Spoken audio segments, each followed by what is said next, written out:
Well, that's good to hear. That's good to hear. Well, I'm glad you were able to make it today.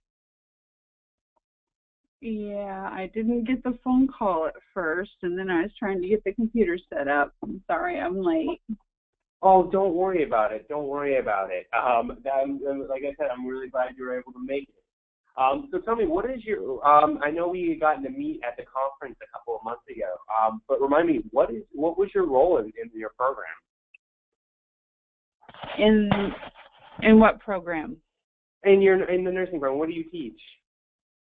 I am an LPN instructor, full time. Okay. At the Manhattan Tech College, and then I also teach the clinical portion too. So the didactic and the clinical. Okay, perfect. And do you teach a variety of different classes then, or do they typically focus around one particular area?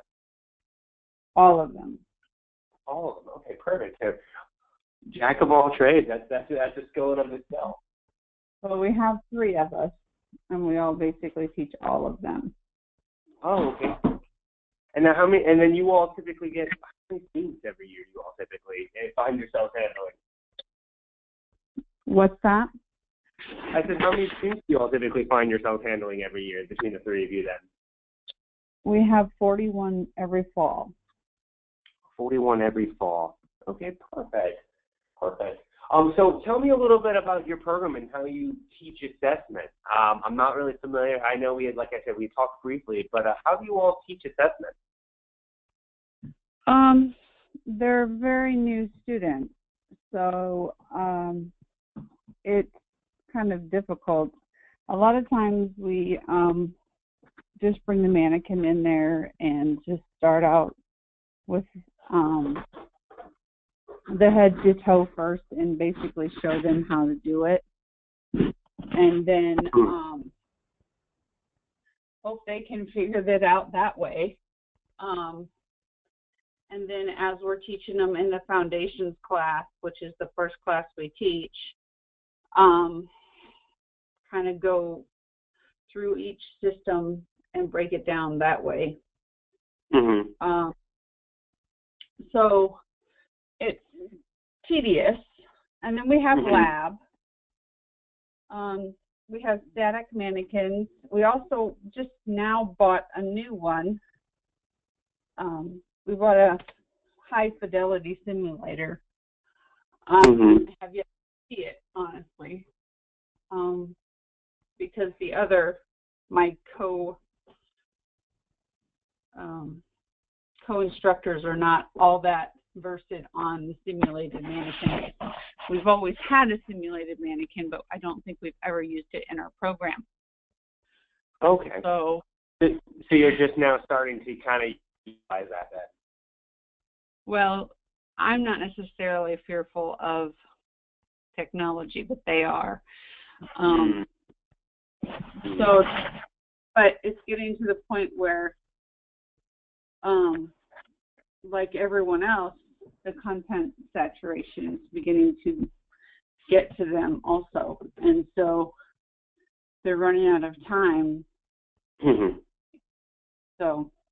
Yeah, absolutely. So what do you like about the way that your students practice health assessment? And are there any limitations, do you feel like, that come with that form of practice that they're doing? There's a lot of them, actually. I find that a lot of times when we get them out in clinical, they have no idea what they're doing when they get to their patient. And a lot of our other instructors are so busy doing other things that they don't have time to do the one-on-one with the students, especially our adjuncts, and we never really get face-to-face time with our adjunct students. So, or our adjunct instructors. So it makes it very difficult for us to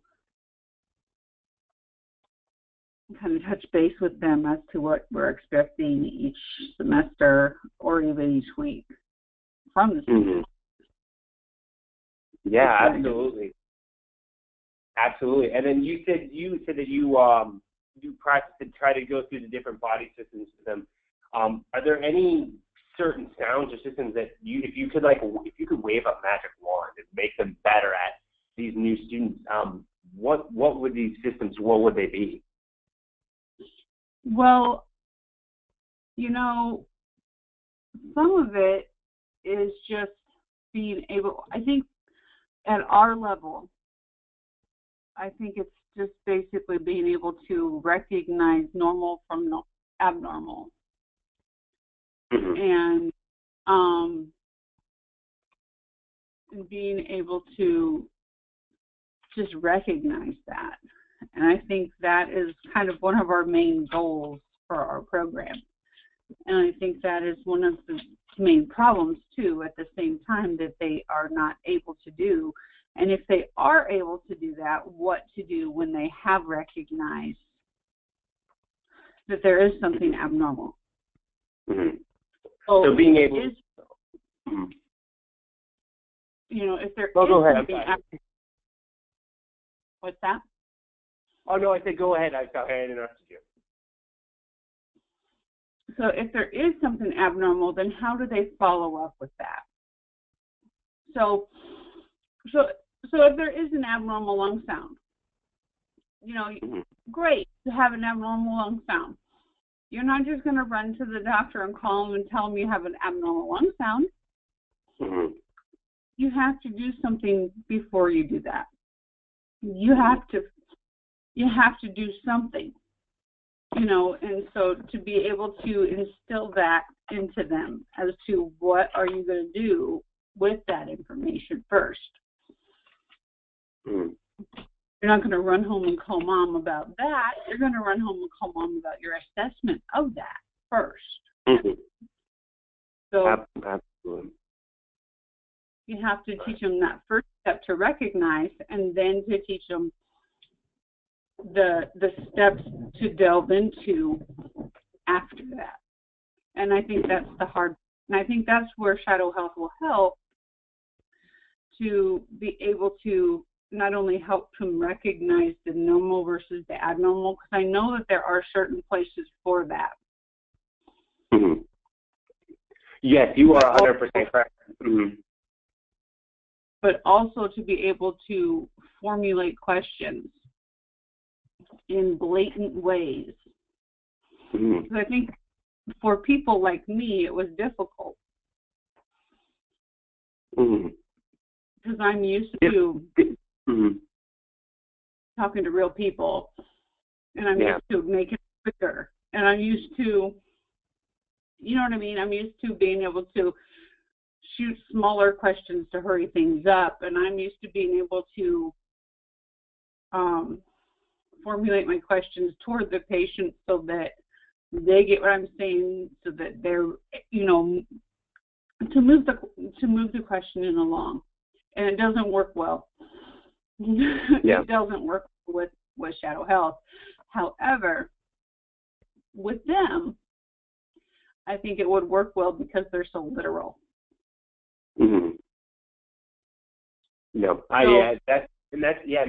That's a great perspective from that. Just because it sounds like your students, are they getting a lot of face-to-face time with patients besides the mannequins, or do they practice assessment at each other on any point, or?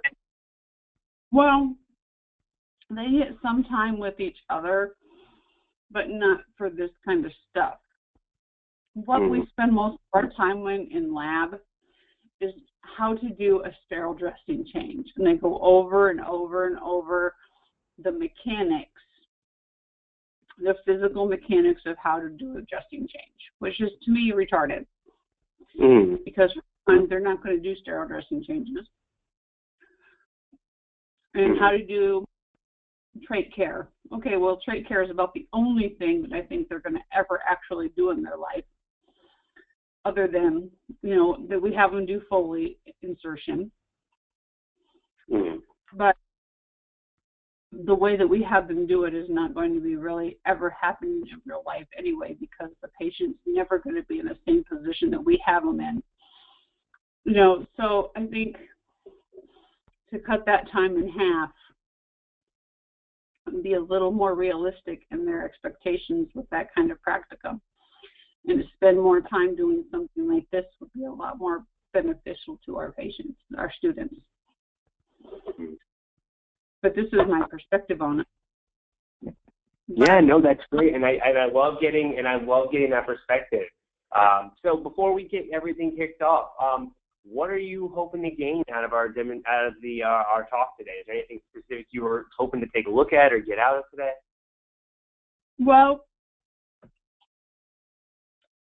what I think parts of it that I think are going to help them. Mm-hmm. I don't think the health history is going to help them much because they're not going to know anyway. I do think on my second, I've taken several classes with this. And I do think that one of my instructors is going to think that the geriatric patient is going to be great, but I really don't think it's going to be. Because there really wasn't a whole lot of difference in her. But what I do think is going to be helpful is when they had the side-by-side different, the normal lung sound versus the abnormal lung sounds. Talking about, and I think that was the concept lab part. Yes, that's correct. And we'll definitely make sure to take a look at that today. And I think that part, if nothing else, I think that part would be so beneficial for our students to have, because we could make them do something like that as like an entry ticket into class for that day, so that they would at least have, because right now we depend so much on YouTube, but it's not interactive. They get bored. And you know, they're not actually having to do anything. And for those students who actually have to do something, this is perfect. And then when they get, you know, a patient scenario, it does kind of help. So, yeah, no, yeah, I definitely see where Shadow could definitely potentially help that in that area. So I'll start off by kind of giving you a little bit of a background history into Shadow Health, because I know you had seen us at a conference, but I'll give you a little bit of background information. So the technology I'm going to show you today was actually invented by a group of computer scientists here at the University of Florida. And now this is actually the part of the demonstration where I used to tell faculty that this product was developed from these computer scientists who did 10 years of research trying to answer one question, which is, if people were to practice communication with avatars, are they able to improve their communication skills with real people? But the digital clinical experience you're actually going to see today has been developed through the impact of thousands of nurses, actually, and then tens of thousands of nursing students and hundreds of hours of brainstorming that we go over with the subject matter experts in nursing education. Nursing faculty have actually been instrumental in this in refining the product through their candid feedback. So we really embrace the feedback that they have given us and have created the product you're actually going to see today. So this is really a product that has been created by nurses for nurses. So a lot of what you're going to see today has been created by the feedback of nursing faculty.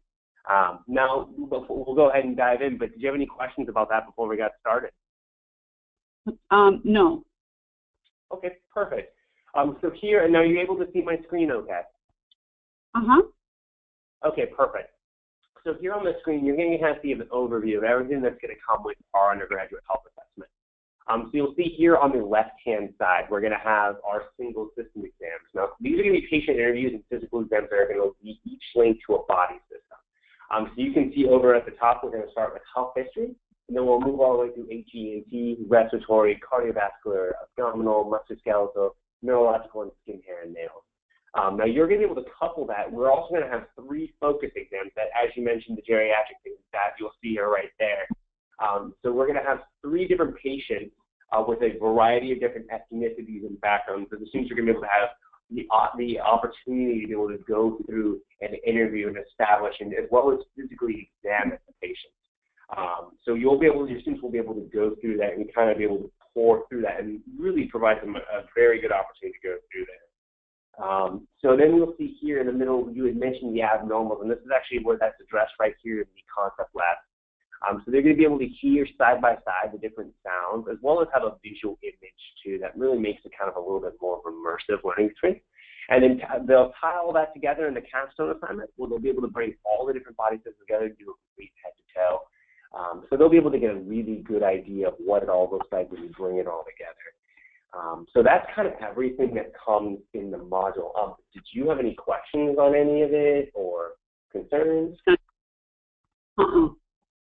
Okay, perfect. So we'll go ahead. And go down, and we'll start on in. We'll click resume here. We'll just dive on in here. All right. So we're going to meet Miss Jones, and I'm sure you're familiar with her.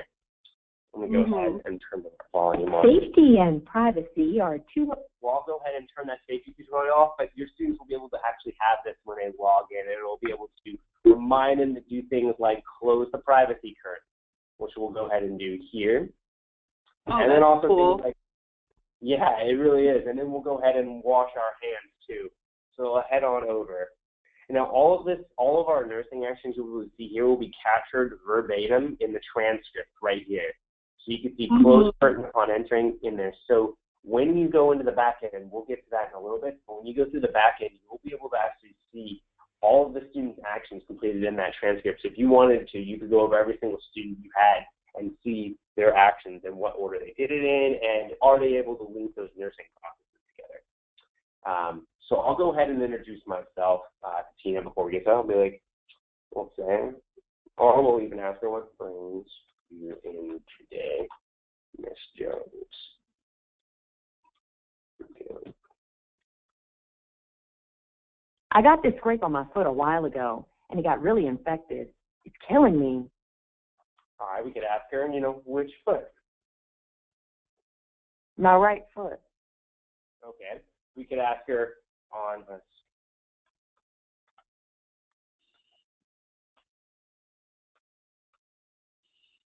a nice thing is it does have a spell check in here. For me, that's a big like plus. a 7. It hurts a lot, but whatever pain med the ER gave me is helping a little bit. Now, we actually will have the opportunity here to empathize with our patient. And this is one of the unique principles that makes Shadow Health so unique, is the fact that we are able to empathize with the patient. So you will be able to see your students have the opportunity to say,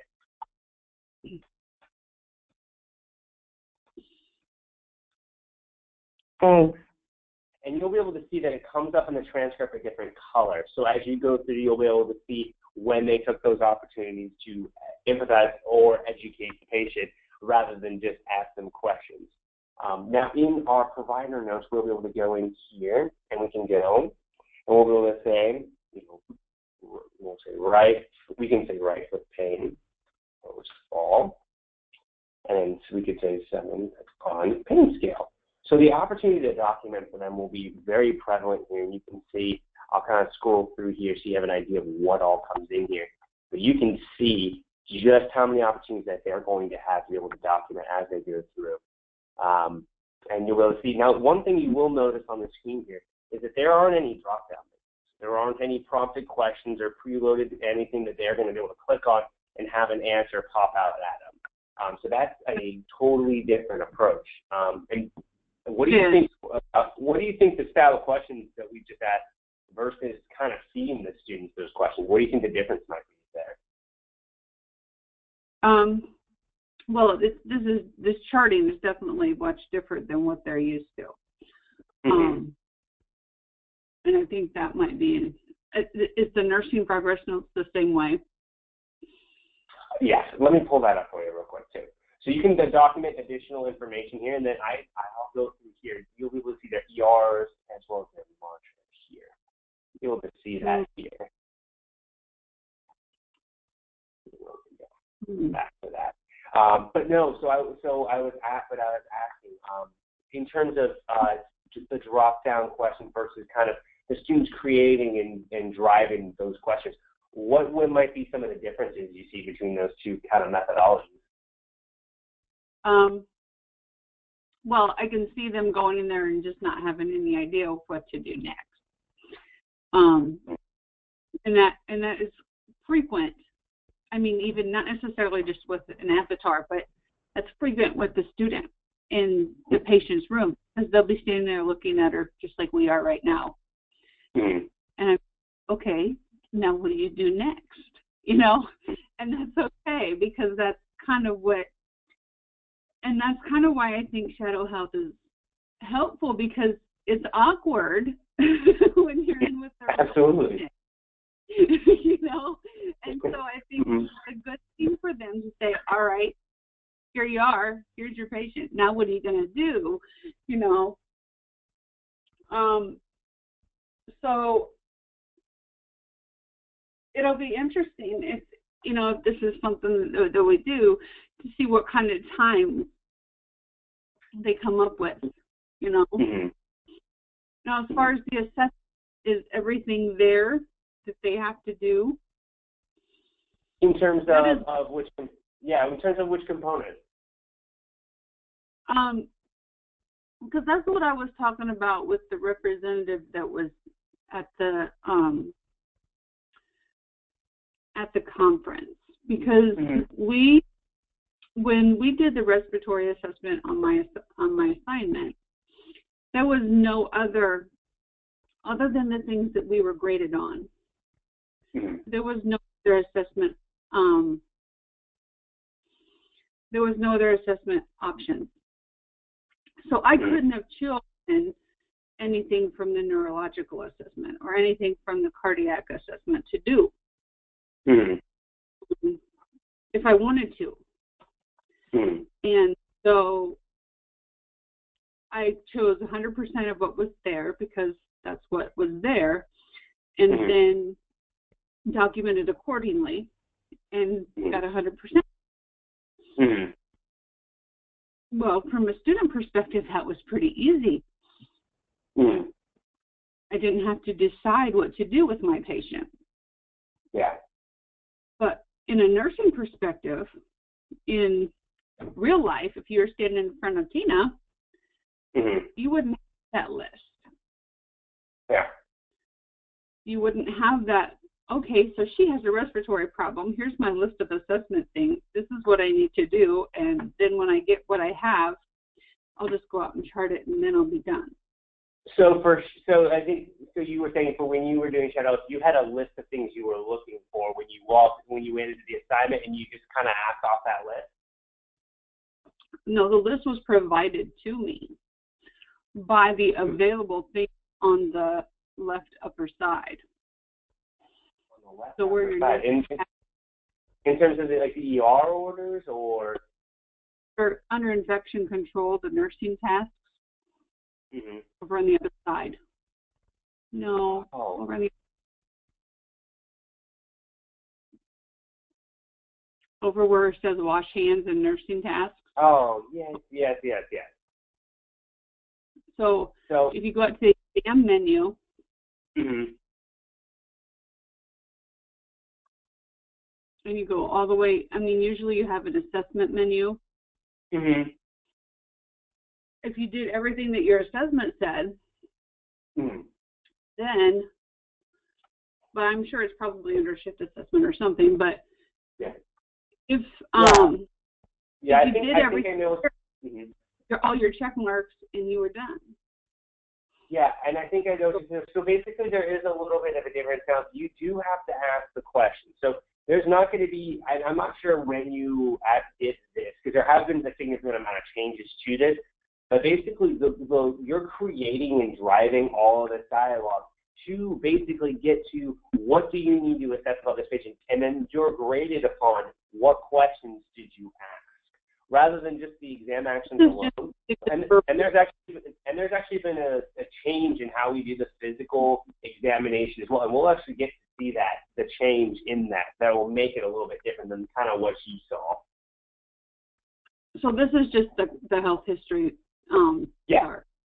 This is just, and this is a great one to kind of show you the diversity in what she can answer. So, I mean, a great question we could ask her to kind of show that off is, do you have any other health issues? I mean, I have asthma and diabetes, but right now I just care about my foot. So we could ask her, you know, what type of diabetes? It's type 2. Okay, perfect. And then we could ask her, you know, a great question might be this: how do you manage? I just watch what I eat and try to stay away from sweets. Now, you can see she kind of gave us an answer, but this is kind of where you were saying earlier, I think if I remember correctly, you had said that your students kind of struggle with the piecing together the questions. Is that right? Yeah. So if a student would read that, would they really understand if she understood what she was talking about? Does she really know? Because if she's in a hospital with a foot wound that's infected, then you need to be delving into whether or not she understands her diabetes, because obviously she does not, because her blood sugar is too high if she's got a foot wound. So we need to talk about, okay, if you're telling me she watches what she usually it's too many carbohydrates. So, and they need to know that. So that's what they should follow up with now. And that's kind of what I'm thinking. Well, and that's why a great question to me, and this is kind of as they're beginning to learn how to go to that expert, and they could ask a question like, do you check your foot? Yeah. I have a monitor at home, but to be honest, I don't really use it that often. Now, this is kind of as they continue to go through, you could ask the more important question, why do you not use your monitor? I just have a lot going on in my life, and I only have space in my mind for so much, you know? It's a lot easier to stay away from sweets than it is to remember to test my sugar and be pricking my finger all the time and all of that. Anyway, the numbers were always so all over the place, and I wasn't sure what they meant. Now, this is a really great opportunity for you to not only measure, so you see that your student, if they ask these questions, okay, they're creating this out. They're really being able to dive in and kind of get to that second and third level of questioning with this patient. Now, the most important thing that you can measure here is not only that, the opportunity to educate her on the importance of monitoring her diabetes as well as taking her medication.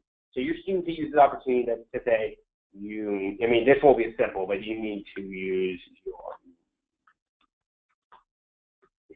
Thanks for telling me. Perfect. So you could see there that by being able to do that, by being able to have that opportunity to educate with her, that we're going to be able to make sure that she understands the seriousness of using her monitor. And you'll be able to measure that on the back end in their grading too.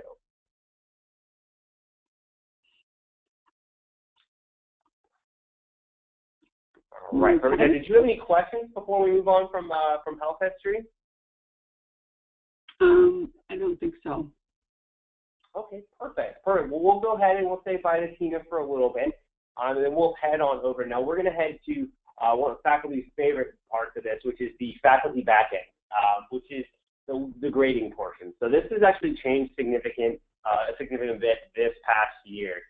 What we've added now is the Student Performance Index. And that's kind of one of the most unique things about Shadow Up is that we are able to measure education and empathetic thinking and question asking as well. So you'll be able to see here, we'll be able to take a look on it in here. So she got a score of, so the great thing is we'll be able to see here how many questions did she answer in this assignment with Tina. So we'll see here. She got a 33 out of 50 in terms of, she got 17 out of the 22 subjective data collection and got 16 out of the 23 objective data collection.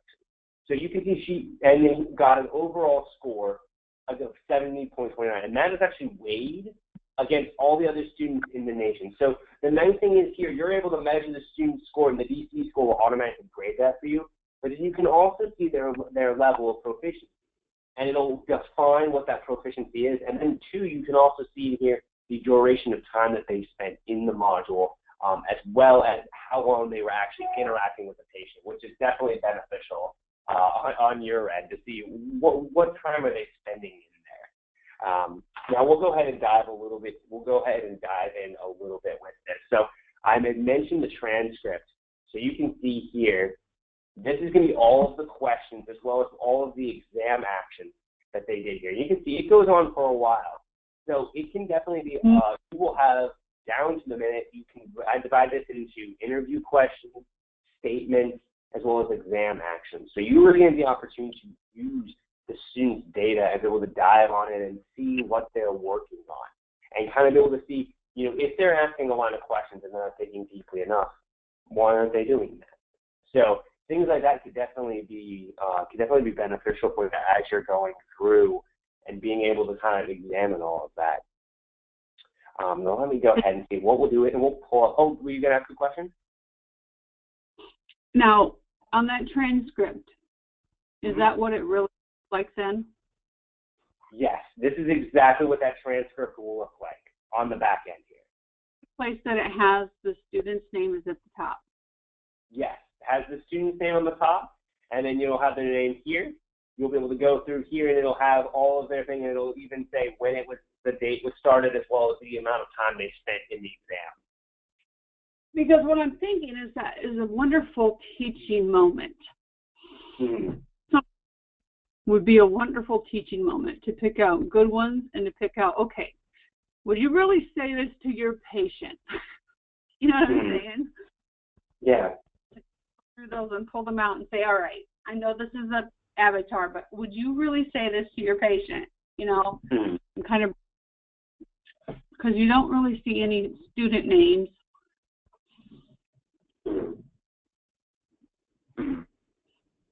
Yeah, and why do you think that would be a wonderful teaching moment? Because you could show it to the rest of the class, and they wouldn't necessarily know who it was.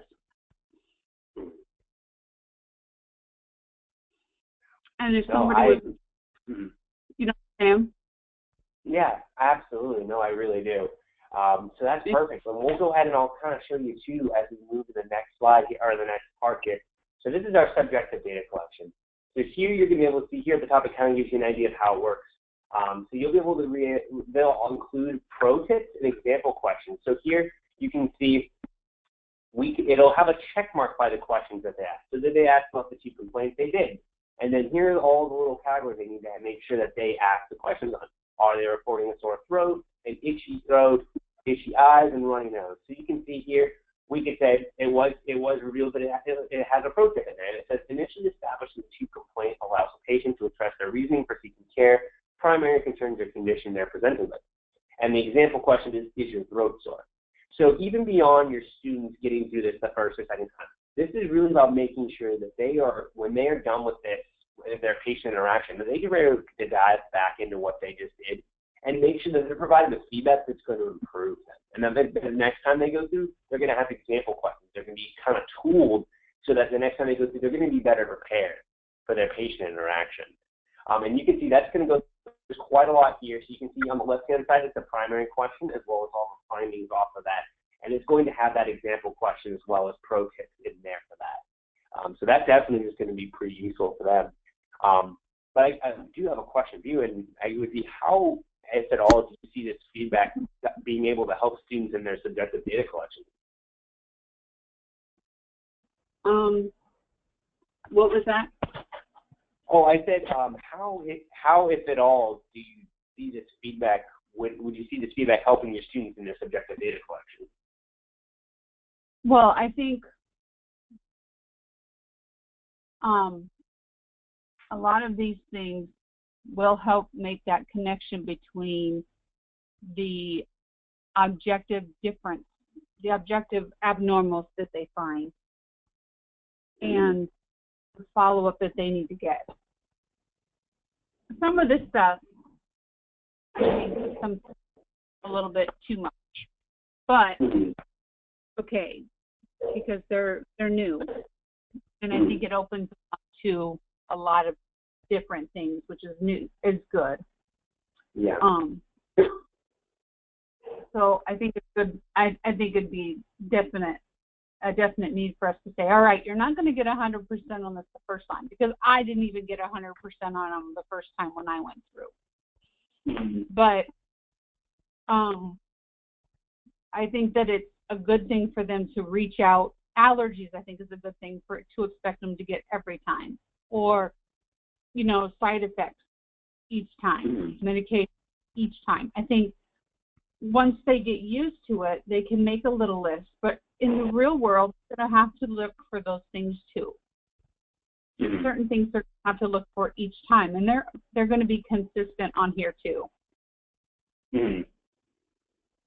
Yeah. So, no, I absolutely agree. Now, when you said that some of it might be too much, what part do you think might be too much? Sometimes when it wants to talk about immunization on a lot of different ones, not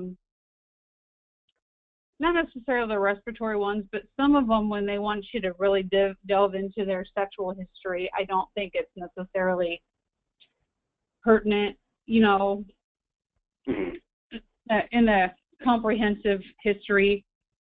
Some of those questions are like, why do we even need to know that then, but for the most part, I think they should be able to get at least one or two questions out of each one after they get used to it. Yeah. But,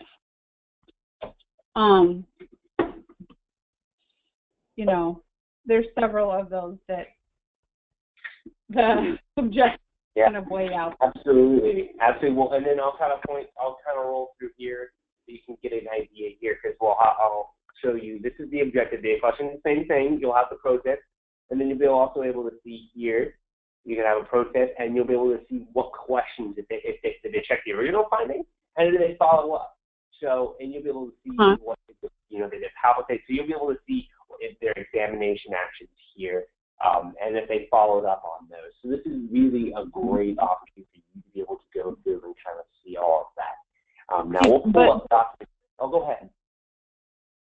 On the objective, though, I'm wondering, is it the same as what I was talking about before? They just not do it, or now? So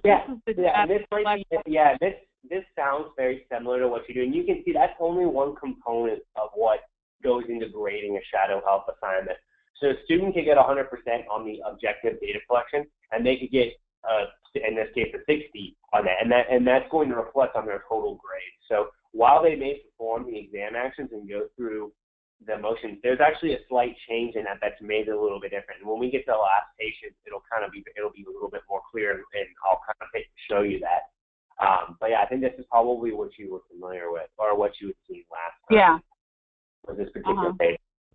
And then this one here, this is the documentation page. Now, the really unique thing about this is here, you're going to be able to have your students compare their documentation with what a model documentation looks like. Now, you can see here, this is an expert level documentation. This is someone who is very well trained. So you can see it's quite thorough. So the expectation is that your students do not necessarily obtain this, but this gives them an idea of what this needs to look like, how to formulate it, how to create it, how to make a format that's going to be conducive for them in there. So they'll be able to kind of see what a model one looks like and compare that side by side directly with what they're doing there. So you can see here, and this feedback is going to be able to be coming immediately. So when the student submits this assignment, they're going to be able to see this, and they're going to be able to go in and compare all this. This isn't just for faculty. Students will be able to see everything that they just submitted in this same format here that you're seeing right now. Now, in terms of having seen kind of the documentation and the immediate kind of standardized feedback, does that any of what I just shared, does that resonate with you in terms of, do your students struggle with that sometimes? We really didn't spend near enough time on documentation. We made them do a lot of writing. We made them do a lot of clinical paperwork, but we didn't make them do near enough actual documentation of notes in the chart. So they are really lacking when they leave our program on how to put words together to make sense that anyone else has ever read. And so I think that is something we really need to work on,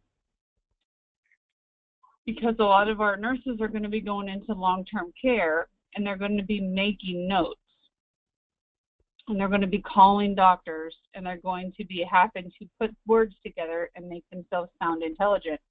And I think Mm-hmm. that, and I know this sounds horrible, it does sound horrible, but we expect them to write papers for us, but we don't expect them to learn how to write anything for someone else. And I think that's one of the weaknesses in our program, because we have a lot of EMR programs in the hospitals that are point and click. Mm-hmm. Absolutely. And what do you think the advantages of being able to kind of compare that, and rather than point and click, be able to kind of create and then compare? Well, the disadvantage is that it takes a lot of instructor time to critique, feedback, and improve student writing. Mm-hmm. So I think that's going to be my pushback on that. Mm-hmm. When I tell them that, you know, when we have students do things like this, somebody's going to have to critique it. Mm-hmm. Do you know what I'm saying? Yeah, so, absolutely. Well, and the nice thing too is here in particular on the right. I mean, so the right that this is customizable, so you are able to make this and edit this to exactly what you want it to be. This is the example that we have in here because it's our standard format. But if there's a specific documentation that you want in there, you will be able to put that in there, and that way it does eliminate some of that time, because you all have enough on your plate without going through 41 students' individual documentations and correcting each and every one. So that's kind of why.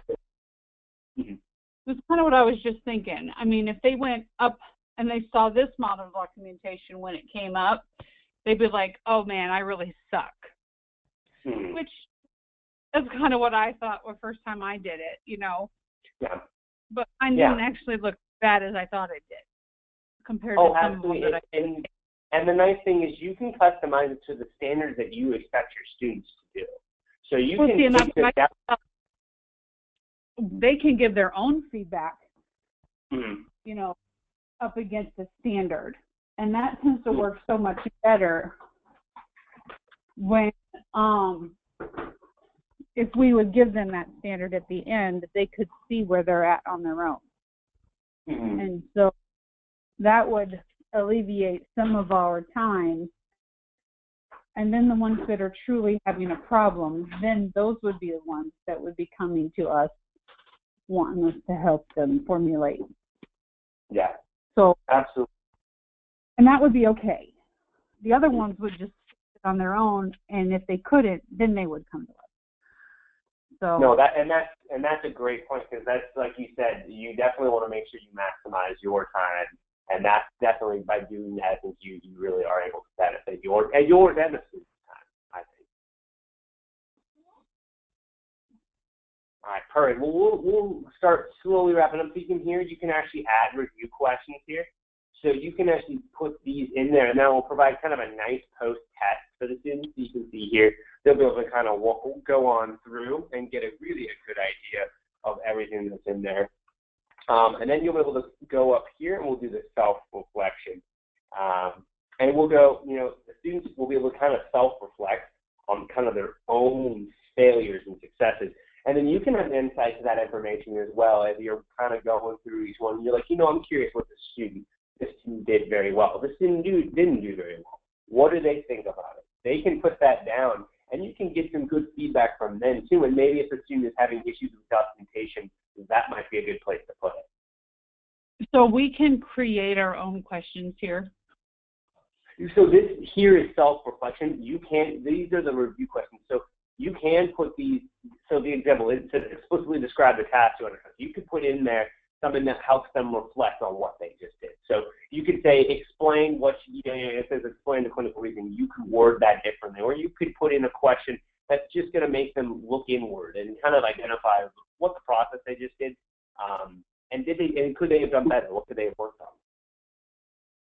Yeah, because we usually do that at the end of clinical and simulation anyway.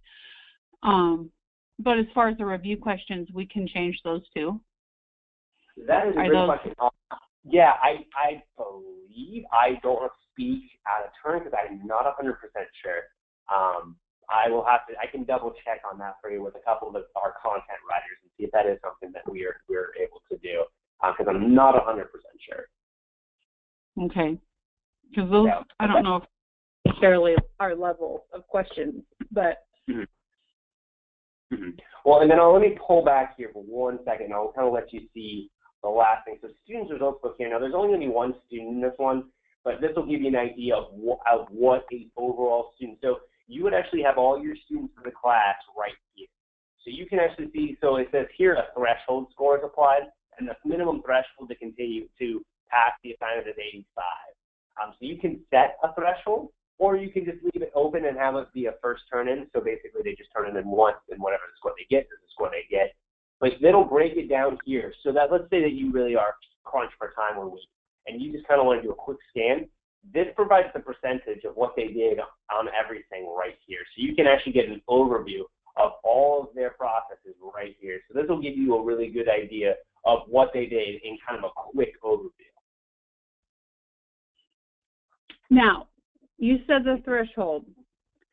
Does that mean that they can get as many times as they want as long as they try to get to 85? Yes, and there's definitely some benefits of both ways.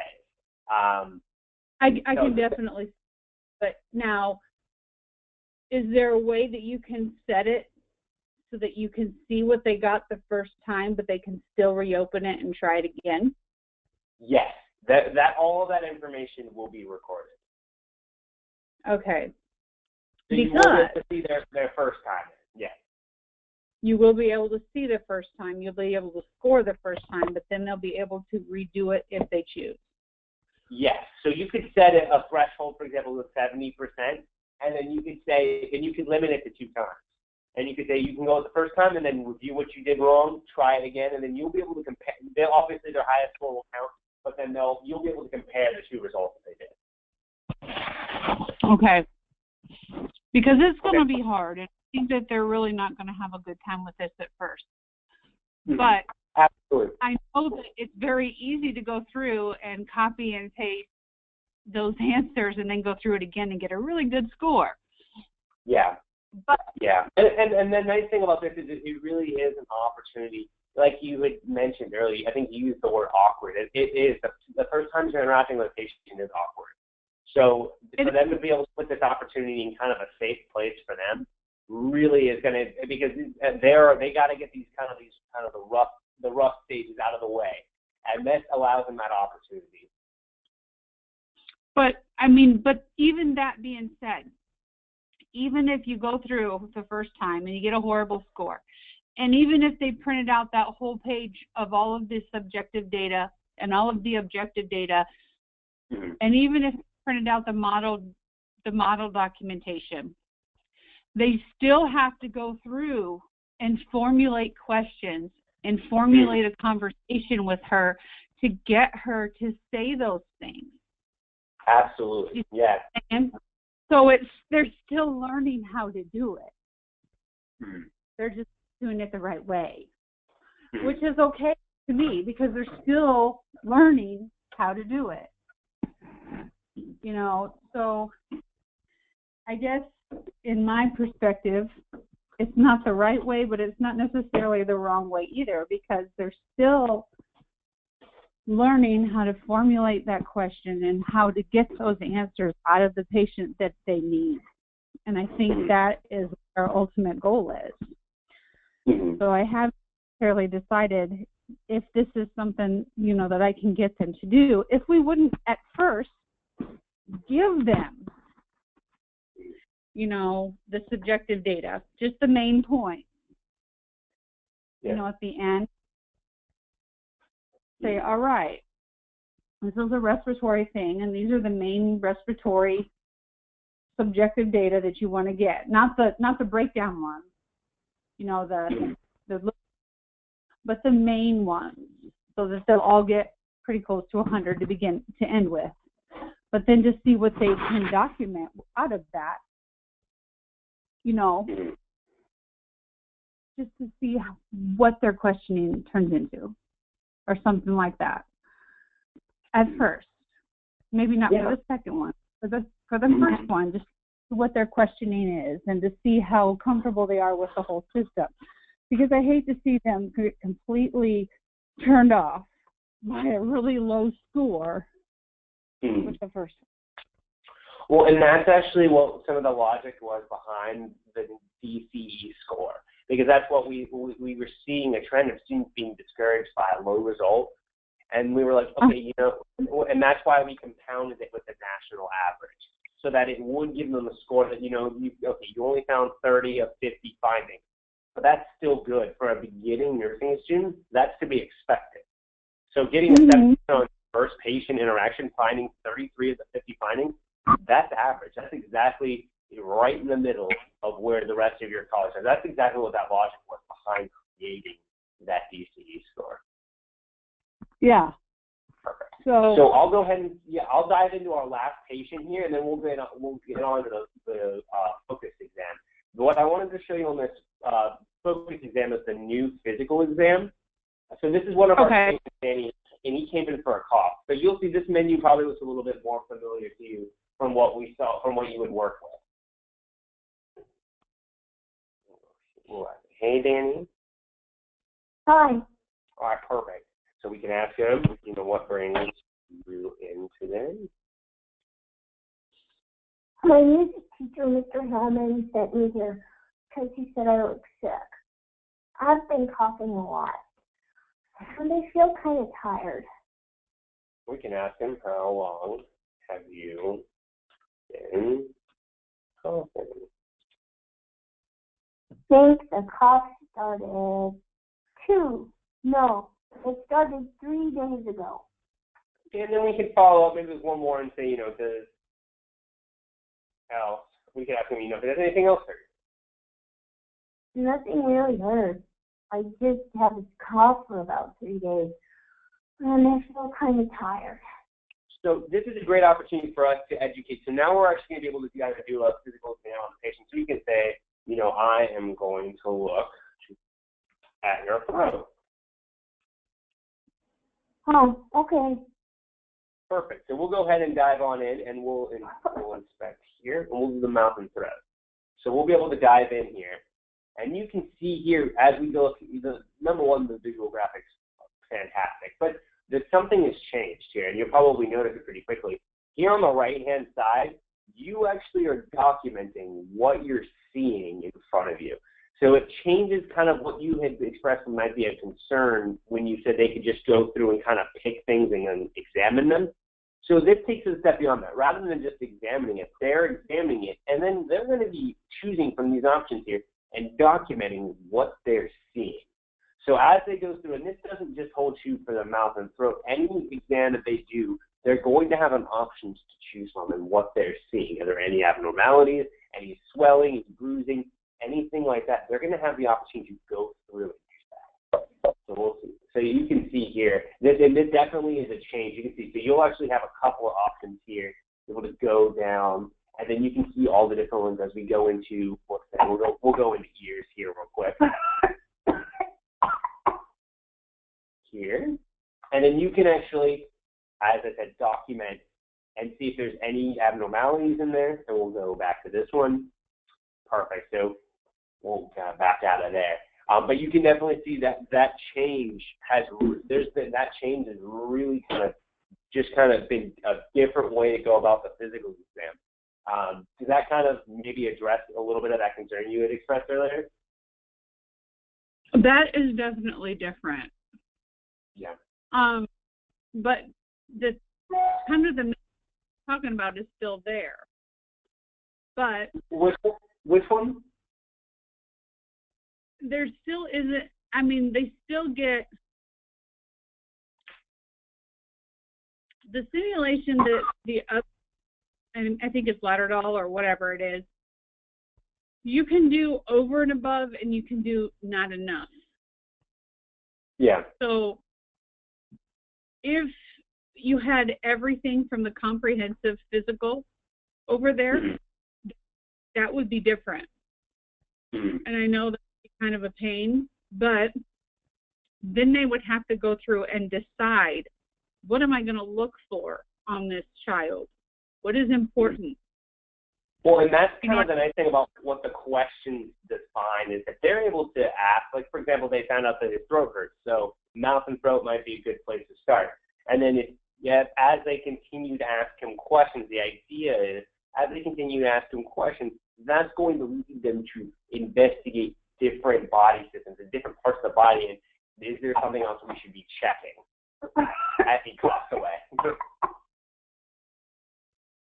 But in order to get their 100% on their objective data, they end up having to do all of that.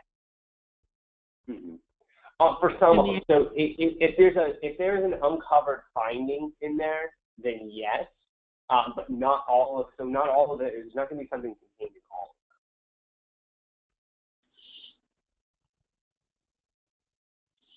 them. So if they don't document something like that, is it considered an uncovered finding? Hey, if they document what? So if they don't write, like on the right-hand side under objective data, if they don't document on that, is it considered that they didn't assess it? So no, that won't pull up. So it pulls up, the documentation is really for, so you can see here, it does grade the documentation, and you can add that to the weight, but it does pull up if they ask the question. So they are going to want to document because, again, as you make sure that they're documenting what you're finding both in the clinical setting as well as here. But it will pull up if they made that finding. So they still have to do the narrative formation in the objective nursing notes, but in the next tab next to it, the objective data, the punch and click thing, they have to do it. Yes. So basically they're just going to be documenting what they found, essentially, is, you know, as they go through and they mark, as they go through all the different physical exams, they're going to be marking what they found. And that's kind of, I know it's not like you had said, it's not 100% of kind of what you were looking for, but it kind of brings them into the reality that they just can't point and click. They've got to be able to look at what they're seeing and then document that in here in the objective finding, and then also go back here. If there's any additional things that they found, they can document that there. If maybe anything that they want to make a special notation of, but they will be counted for what they found and what they documented in here. But still, that's being able to determine, right, not, you know, abnormal from normal. And that's what we're looking for. Absolutely. Yeah, and that's what they're going to be doing here. They're going to be able to see the difference as they go through here. And then kind of as we hit the last part of that, we'll go through here. And we'll pull up the content because I know you had mentioned, we'll pull that up here. And then we'll be able to go through. So we'll start off with some heart sounds. So it starts off with the breakdown of the heart. So we'll dive on in here.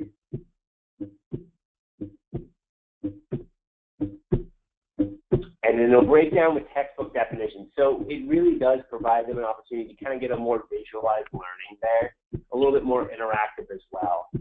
So it'll provide the definitions of that, and you can see here. Now, we'll be able to change the speed in here. So you'll be able to kind of differentiate the S1 and S2 sounds you'll be able to see in here. So, and all the time we have, what did you say? That is very hard to get them to do without that. Mm-hmm. No, I 100% agree, and this is really a unique tool for them to be able to dive in and be able to be exposed to those abnormal. So here, you'll be able to listen to different areas of auscultation. You can go on through. And you said, you have to remind me, you said you guys typically cover abnormal through, you said YouTube videos? Usually, yeah, but it's difficult to find exactly what you're looking for. Mm-hmm. Absolutely. And you can see it'll have the accentuation here on the left-hand side as well. There you go. And then you can see here it's going to provide instructions, you know, when auscultating from the ventral area. And then you can see they'll provide you some definitions as well as some explanations on where they're going with their train of thought there. Now, we're going to be able to hear, this is kind of what you were really looking for with the different abnormals. So you'll be able to auscultate directly here. With normal. And then that's the abnormal. That's the abnormal. But And then you can listen to different. Sure. Well, you've heard it before. And then we'll go over here and let's listen to a couple of different ones here.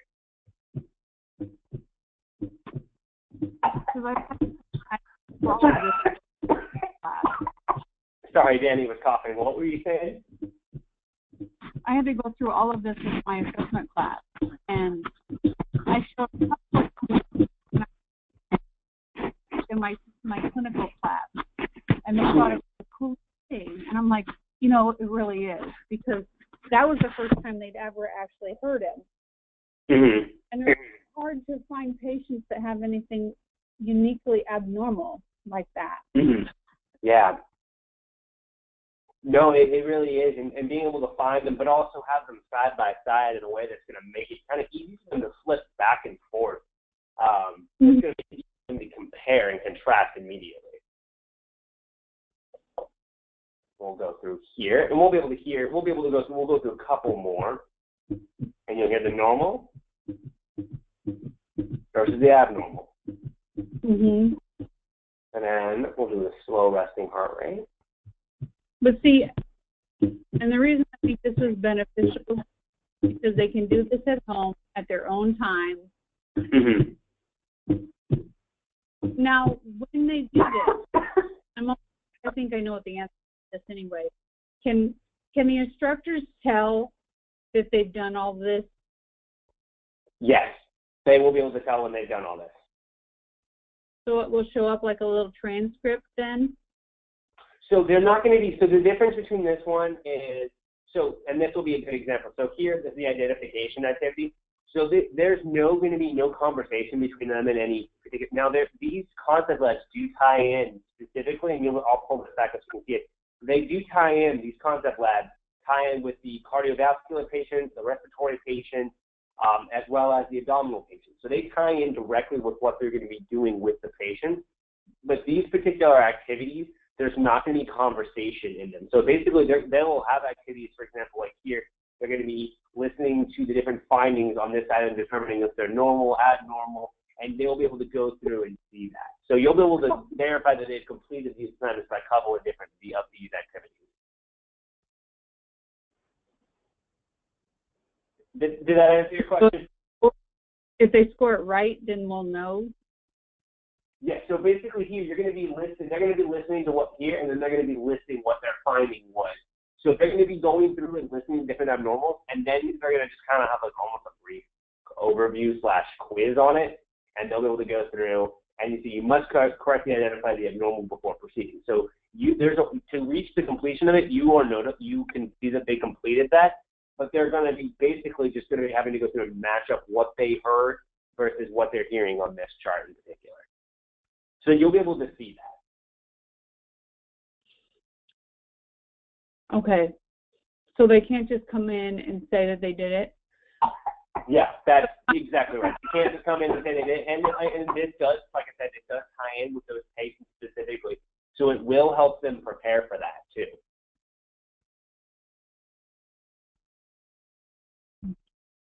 All right, perfect. Now, did you have any questions on this before we slowly start to wrap it up? All right, perfect. Well, I'm going to actually have a treat for you real quick. We actually, in fall 2016, we are actually launching our health assessment as well as our pharmacology are going to be able to have speech to text in them, which basically just means you will be able to, you have the option of not only typing to our patients now, you can speak to them just like you would a normal patient. So actually here on the screen here, I'll show you a quick clip of the YouTube video. Hello, and welcome to the latest upgrade for Shadow Health. Faculty have asked, and through the Shadow Health forum, we have responded. Speech to text will be available for your students this fall, 2016. That's right, your students are going to be able to talk to Tina. Take a look. I simply click on this green button, and I can start asking Tina some questions. How are you feeling today? I'm not feeling great. My foot is starting to hurt more. How did you hurt yourself? I fell on the stairs at home 2 weeks ago, and I scraped up my foot vein. If you had to rate your pain on a scale of 0 to 10, what would it be? it's like back up to a 9. It really, really hurts. And there you have it. This will, of course. So that kind of gives you a preview of what that's going to be looking like and just how often we do updates here in terms of updating the product and making sure that it's not only, benefiting the students, but also is going to be further making it more and more like a clinical setting. So now you're actually going to be able to speak to Tina directly, which will be really cool. We're really excited about that. Yeah, that will be kind of neat. We'll still have the really cool. Yep. And the nice thing too is we're making it so that you'll be able to, students will be able to talk right to Tina, she'll be able to answer, and they'll really be able to make them be able to ask those questions and start forming them even more in a clinical-like fashion. Now I know we've just covered a lot of information. What were the things after looking at all, what were the things you feel most strongly might be helpful to your students in your program coming out of that? Well, obviously the concept labs. I like those. And I like being able to change the model documentation. Because I think that will help them not feel so overwhelmed at the end. Because I think that's going to be, I think they're going to spend a lot of time with this. But I also think that it will help them a lot. So you said you think it will, that the documentation will be able to help them a lot? I do. I think at this level, I think they crave a lot of feedback. And I think they don't know what to write. And I think they have a lot of information and they don't know how to formulate it. But I think this will help them if they have what they have and then they see something else with the same information put out in front of them that's going to help them to be able to create it the next time. Rather than have me go through theirs with a red pen, they're going to be much better to say, all right, well, next time I'll do it this way. Oh, that's wonderful to hear. Yeah. So now, when you all typically are looking to integrate new technology, do you typically go through a committee, or how does that process typically go for you guys? What's that? When you all are looking to integrate new technology, what is usually the process for you all? We don't have a very big faculty. We have myself and two other instructors at PN, and then we have 4 ADN faculty, and that's our whole nursing department. Okay. But we have a very limited faculty as far as clinical goes. And that is a question about as far as maternity. You don't have any people. That is actually something we haven't been notified of what they will be yet. But we have 3 new products coming to market in January 2017, and there is hope that will be amongst there, because that is one of the most, that and mental health are the 2 most requested things. So that will be a TBD on that one. So hopefully we'll have some more information on that for you in the upcoming weeks. But right now we don't. Because that is one of the hardest places for us to find clinical places for us to, and that would be awesome if we could find that. Because a lot of times in maternal child, we have people stay at the college and do something. This would be perfect for them to do while they're back at the college, because it'd be time consuming, but it would be worthwhile.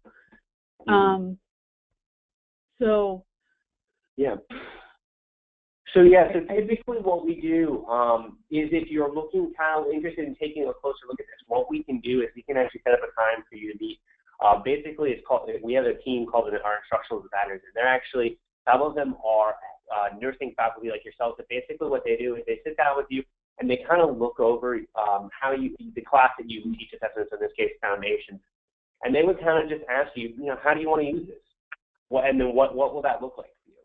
And essentially they will go through and kind of just, and this is obviously all just an opportunity for you to see it. There's no obligation, no cost, nothing like that. But you'll be able to go through and just kind of talk with them and educator essentially, and be able to talk with them about how you want to use it, and they can actually walk you through it in even more clarity than I can, and they'll be able to kind of guide you through that and kind of see how you want to use it, and make sure that if you do want to move forward with it, that you are using it in the way that you want, but also the way that's going to benefit your time and students the best. So would that be something you were interested in setting up maybe later in the month? I don't know. I would have to talk to the program director, and I think that would be something that I can do. I have to go out there anyway, because we're off contract right now, and I don't know when I'm going to talk to the other two instructors, because we don't go back until the beginning of August. But I can talk to the other program director, because I do think that this is going to be something that would help us. But and when do you all typically take your foundation course? What's that? When do you all typically take your foundations course? It's the first course of the year, so getting it started this year, I don't think is probably going to help. But with all of it would work for Med-Surg too. And is that typically spring then? Yeah. Well, we do Med-Surg 1 in the fall, and we do Med-Surg 2 in the spring. So there are possibilities throughout the year. Absolutely. And that's the nice thing about this, is that you students pay the $99 cost one time, and they're done and that's it. They can actually reuse this again in the program's history without paying that fee again. And obviously, there's no faculty or institutional fee with that. So the students have to pay $99. Is that what it is? Yep, and they retain lifetime access to that. So they'll be able to actually put this. So let's say you did want to put this in Med-Surg, and they purchase it, let's say for foundations first, and then they go into Med-Surg. They don't have to purchase that again. Whatever components that they want to use, the Med-Surg professor wants to use, they can use that in there because they've already paid for it once. They can actually reutilize this tool as many times as they want. And then the cost for the school is what? Zero. There's no cost. Faculty get free accounts. They're trained. That's why the integration is that's free. That's really just an opportunity, like I said, for you to talk with someone about where you could see it in your program. Just for like I said, educator to educator, kind of be able to talk and kind of vocalize what you're thinking, where you can see it, things like that. Wow. Yeah. Then it's pretty fantastic. It is. For the costs that we're making them get, there's a lot of other things that we make them get that are a lot more expensive that are stupid. So, it's interesting. Oh, yeah. Okay. Okay, perfect. But yeah, we can definitely. So, you said you wanted to talk with the program director before we maybe set something up for you to meet with an instructional designer just to kind of see? Why don't you've given me your email, haven't you? Yes, I have, and I can actually give you my cell phone number as well, so you can reach me a little bit quicker too. Okay, why don't you do that? Okay, perfect. My cell phone. Do you have something to write down with? Yep. Perfect. It's 407. Okay. 952. 95 what? 952. Okay. 0964. Okay. Let me go talk to Becky. She's the program director, and we'll go through that. With that kind of a cost, I don't see that it would be an issue because they just spent $60,000 on some simulator that I don't think anyone's ever going to use. Oh, wow. Yeah. Because everybody's so afraid of this technology, and I think that our students are so used to using computers, and I think that this would be so much better than causing them homework at home. I mean, paperwork. we would have to correct that. So, I don't know. I just think we need to do some kind of change. And so, I just think that.